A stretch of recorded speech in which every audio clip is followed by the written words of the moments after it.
Thank you very much, Presiding Officer. And this side of the chamber has heard very clearly you standing up for the role of this Parliament and parliamentarians throughout the parties. And I have to say I'm sorry that the First Minister could not be here to listen to your views in person, because what we heard from Nicola Sturgeon today was an announcement that there will be more resources and time of the Scottish Government wasted on their drive to separate Scotland all over again. We heard from the First Minister that Scotland now faces a clear choice between two futures after the crucial years following COVID. We can focus on rebuilding Scotland, or, as the SNP want, on dividing Scotland, pushing for another divisive referendum, perhaps even an illegal wildcat referendum, as Nicola Sturgeon suggested earlier, is the wrong priority at the worst possible time. The people of Scotland want the focus to be on the huge challenges facing us. We want the focus of this government to be on creating better jobs and opportunities. We want the focus to be on improving public services. Instead, this SNP government just offers more distraction, disruption and division. In the middle of a global cost of living crisis, the SNP are diverting resources and public money away from the front line. Nicola Sturgeon pushes her obsession with separation by asking, why not Scotland? So let me ask a better question. Why not improve Scotland now? Why not use the powers of this Parliament that you have right now to improve the lives of the people of Scotland? Why not create better Scottish jobs now? Why not restore Scottish schools now? Why not tackle Scotland's drug death shame now? Why not build a ferry in Scotland now? This government is obsessed with independence when it should be obsessed with delivering for Scotland now. So can I ask the government just one thing? Please, give it a rest and focus on the priorities people across Scotland have now. Cabinet Secretary. Thank you very much, Presiding Officer. Clearly, it's an inconvenient truth for the Conservative benches that 72 of 129 members elected by the people of Scotland last year were elected on a manifesto commitment to deliver an independence referendum during this parliamentary term.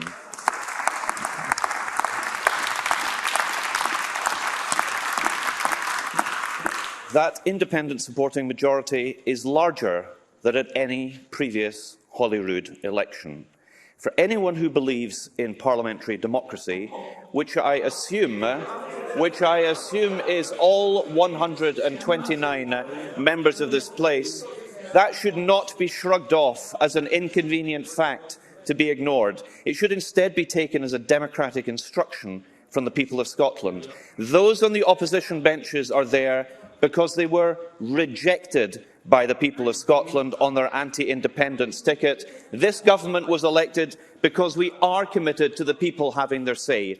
And this paper, Madam Presiding Officer, provides a crucial context for the rest of the independence prospectus series. I note Douglas Ross did not have a single question relating to the document that was released today. I commend it to the Parliament, I commend it to colleagues, and I look forward to debating the independence referendum, which we intend to take place next year, following the express wishes of the people of Scotland, who had elected a mandate, elected a majority of MSPs to this place to hold such an independence referendum. Thank you. Thank you. Before I move on to take a question from Sarah Boyack, can I ask any members who wish to ask a question to please press their request to speak buttons now, and I call on Sarah Boyack. Thank you, Presiding Officer. This is clearly going to be the first of several last-minute announcements where the First Minister makes the press announcement, then the Cabinet Secretary comes to the Chamber so we can ask him questions about a lengthy report just published. Has the Cabinet Secretary not appreciated the irony of launching a report which talks about the importance of doing better a week after his statement on this year's census failures, which he was in charge of but has yet to take responsibility for, with hundreds of thousands of Scots being forced to choose between heating and eating? Surely we need to build recovery. Surely, Presiding Officer. Colleagues, we're not going to get very far this afternoon, and unfortunately we're not going to be able to take all the members who really want to ask a question if I have to keep asking for a bit of quiet for the member who is speaking. Even where we disagree with one another, we all owe each other the courtesy and respect of hearing each other respectfully. Ms Boyack. With hundreds of thousands of Scots being forced to choose between heating and eating, surely we need to build recovery from the pandemic and fixing the pressures our NHS faces because of SNP mismanagement. Today's report outlines how we could be like other nations. But is it not true, Cabinet Secretary, that this Parliament could make similar decisions now on cooperative energy, but this SNP Green government decided not to follow the example of Nordic countries, instead deciding to sell off our seabed? And when the report says that an independent Scotland could not be transformed to match the success of the comparator countries overnight, given that we've been told it would be Brexit times 10, will the Cabinet Secretary admit it would make Brexit look like a walk in the park? Cabinet Secretary. No, I don't agree with the Labour spokesperson. Independence is about the recovery of Scotland, the recovery of Scotland from Brexit, the recovery from Tory rule, the recovery from Boris Johnson. And at the heart of this, it is a question of democracy. And what is sorely lacking, unsurprisingly from the Conservatives, but disappointingly from the Labour front bench, who have a long tradition of supporting Scottish democracy, is an acknowledgement, a basic acknowledgement, that an election was held last year and that candidates that supported a referendum taking place on Scotland's independence won the election, and the Conservative Party and the Labour Party lost the election. Moving on to the substance of the issue, Scotland is not a region of a unitary state. We are a country in what the Welsh Labour government calls a voluntary association of nations. We have a right to decide our own future. All of us should support that. As Democrats, we should endorse the fact that a referendum should take place. We will be on different sides of the argument. But please, don't deny the people of Scotland their say, which is effectively what we were hearing from the Labour front bench this afternoon. Alex Cole-Hamilton. Thank you, Presiding Officer. The First Minister describes Scotland as a nation in waiting. Presiding Officer, we are exactly that. We are a nation in waiting. We're waiting for ambulances and cancer care, long COVID clinics and mental health appointments for our children.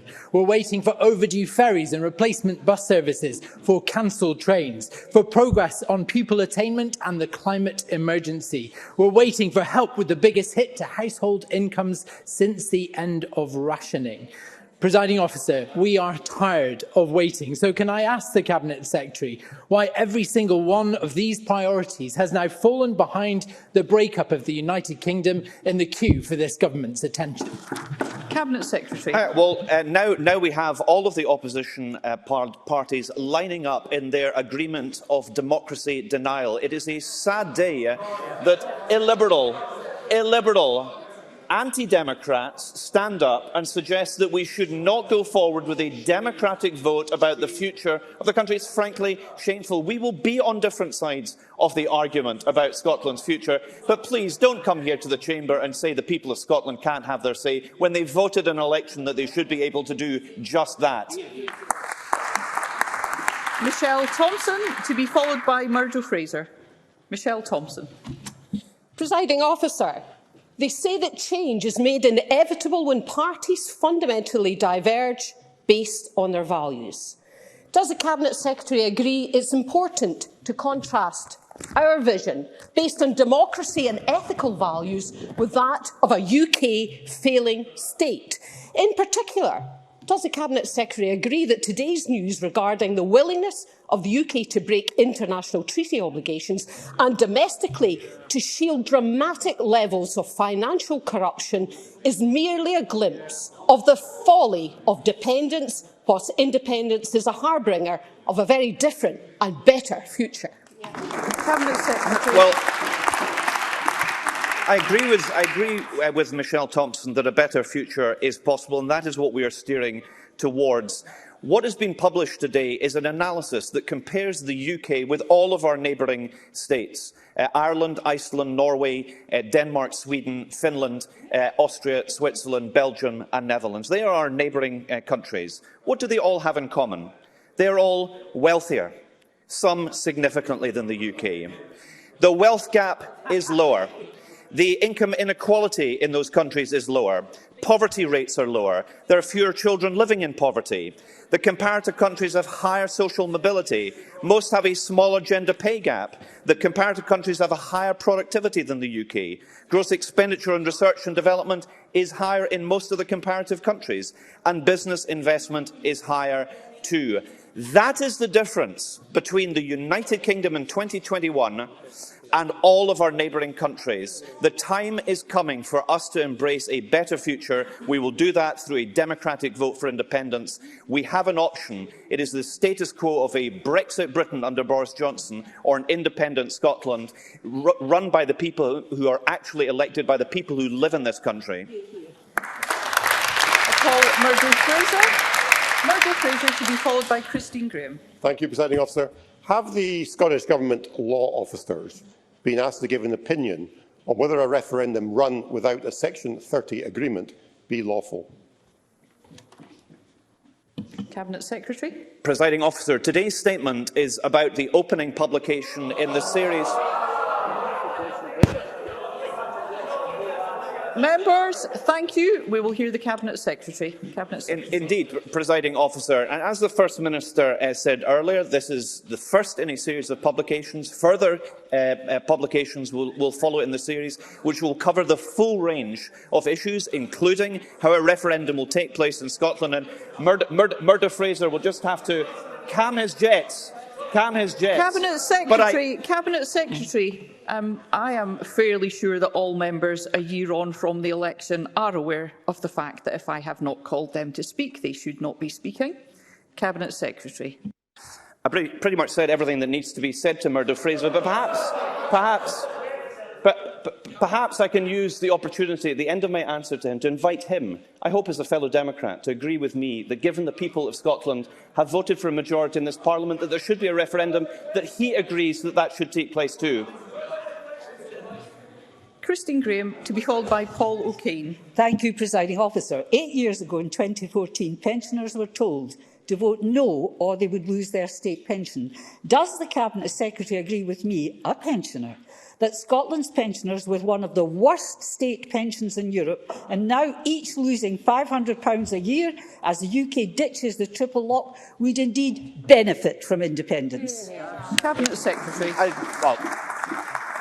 The facts are there for all to see in terms of the level of pension in the comparisons with other countries who are significantly better off than pensioners are within the UK. The issue of pensions is something that will be explored in greater detail in one of the forthcoming papers as part of the series. But it is a statement of fact that pensioners in the UK are significantly worse off as part of the UK, and I look forward to them having a better future in an independent Scotland. Paul O'Kane to be followed by Emma Roddick.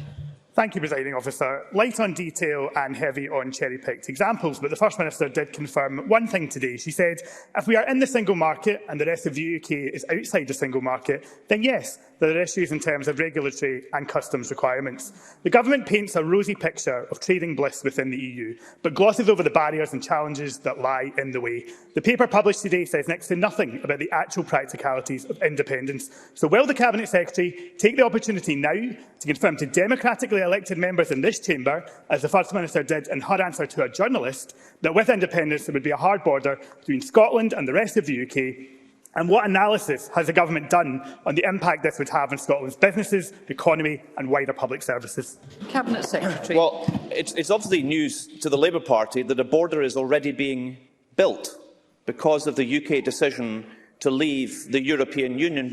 Border infrastructure is currently being built in Scotland to deal with trade between Great Britain and Northern Ireland. That is the fact of the situation. It is happening already.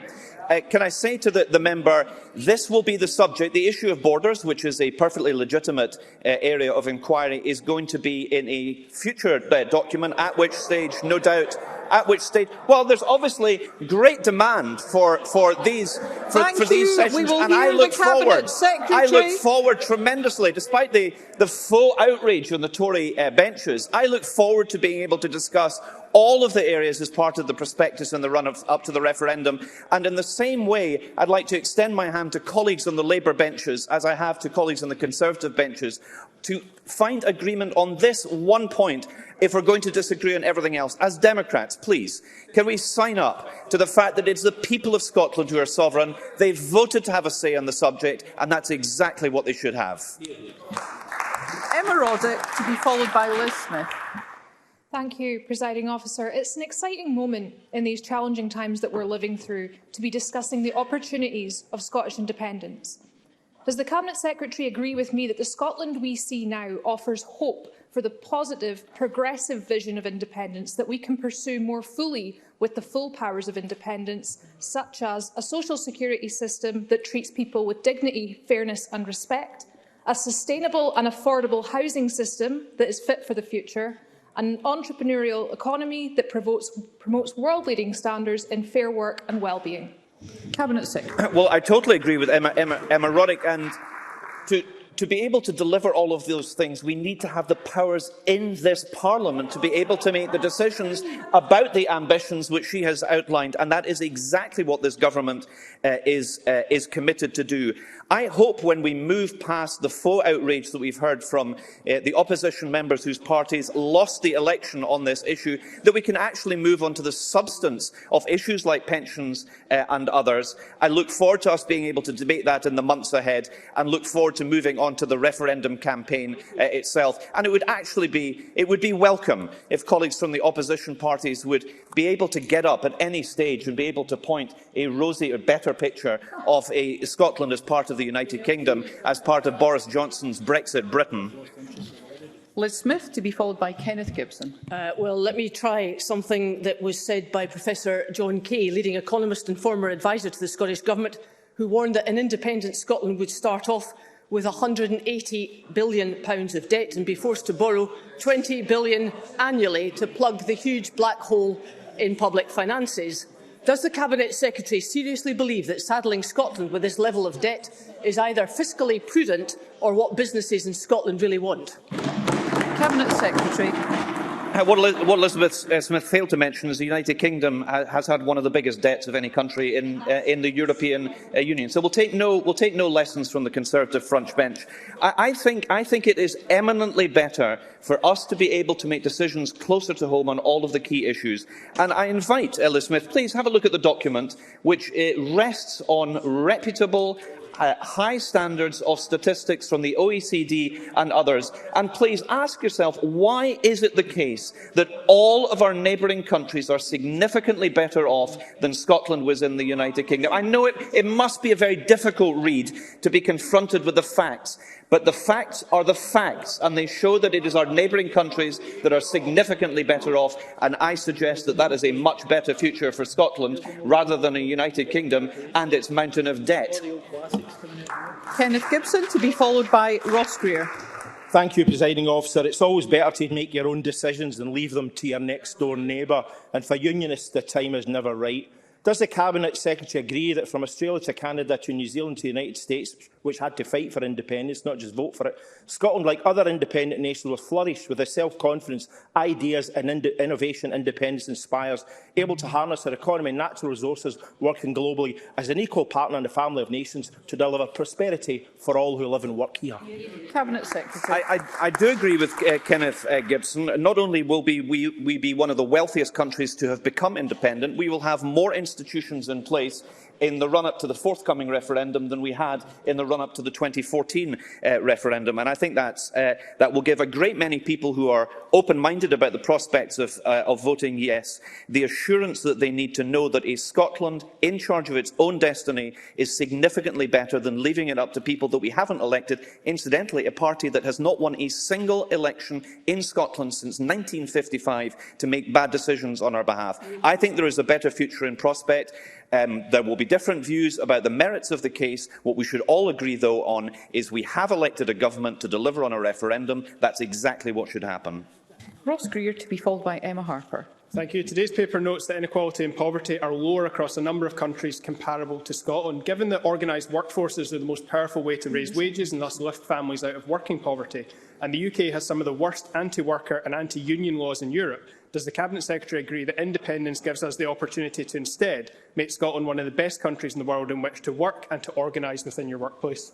Cabinet Secretary. Well, yes, it does, and that's exactly what our neighbouring countries have done. But one of the interesting aspects of the research on this question is there is not a fits-all approach across the comparative countries, across our neighbours. There are different models. Some he might find closer to his political heart, and some might be approaches that centre-right politicians would take a different view on and think that's the right way to go for. But what's interesting is all of them across the piece, almost without exception in terms of the metrics, are better off. So what appears to be key to all of their success is that they are able to make better decisions for themselves. And I would say, incidentally, with the exception of Switzerland, every single one of our comparative countries has, in relatively recent historic memory, been part of a wider union and decided that it is better for them to make decisions closer to home. They managed it. I'm sure we'll manage just as well. Emma Harper, to be followed by Stephen Kerr. Independence will allow all decisions over every aspect of Scottish society to be put in the hands of the democratically elected Scottish Parliament. Can the Cabinet Secretary reaffirm that this will allow this Parliament to reverse the harms created by consecutive UK governments and to build a fairer and more inclusive Scotland which values human rights as well as the well-being of our citizens, and that no government should deny the people of Scotland the right to take this decision? Cabinet Secretary. Indeed it is, but it's much more than just about ameliorating harms. It is about making better decisions for the future. And one of the things that's very close to my heart, and should be to the majority in this chamber across the parties who believe that being within the European Union is where we should be, is I look forward to the restoration of everybody's citizenship rights in this country as an EU citizen. There is absolutely no chance that either a UK Tory government or even a Labour UK government is going to see Scotland as part of the UK re-enter the European Union. The only way to do that is for Scotland to be an independent member state and us to rejoin the European Union. And in all the conversations I've had with a great many European politicians, there is a significant appetite for Scotland becoming a member of the EU again, and I look forward to that greatly. Stephen Kerr, to be followed by Oliver Mundell. Thank you, Presiding Officer. This whole statement and this morning's media circus is a shameful deflection from the priorities of the people of Scotland. The SNP's agenda of separation is rarely, if ever, stated as a priority by the Scottish people. The SNP like to talk about anything other than the people's priorities. Today, my colleagues and I submitted a raft of urgent questions about issues impacting the everyday lives of the people of Scotland: health, education, transport, justice, net zero jobs. But no, here we are talking about the same old SNP obsession. So let me help the Cabinet Secretary. Will he apologise to this Parliament and the Presiding Officer for the contempt that he and his boss and his government have shown this Parliament today? Cabinet Secretary. Yeah, talk about deflection, Presiding Officer. I'm just asking myself whether the Stephen Kerr that just asked that question is the Stephen Kerr who ran in the Scottish Parliament elections last year in Falkirk West and came third. Because if that is the same Stephen Kerr, and I imagine it is, I'm seeing it's not the same Stephen Kerr. It was another Stephen Kerr that stood in Falkirk West.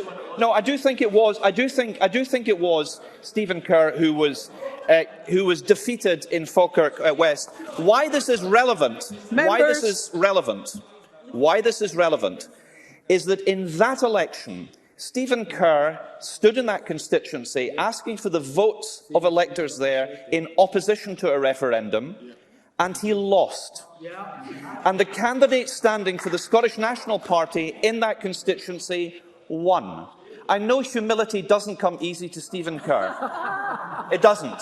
but perhaps as a Democrat, a fellow Democrat, hopefully he is a fellow Democrat, he will acknowledge as an election loser that the people that won and the government is in office was elected to deliver a referendum, and that is what should take place.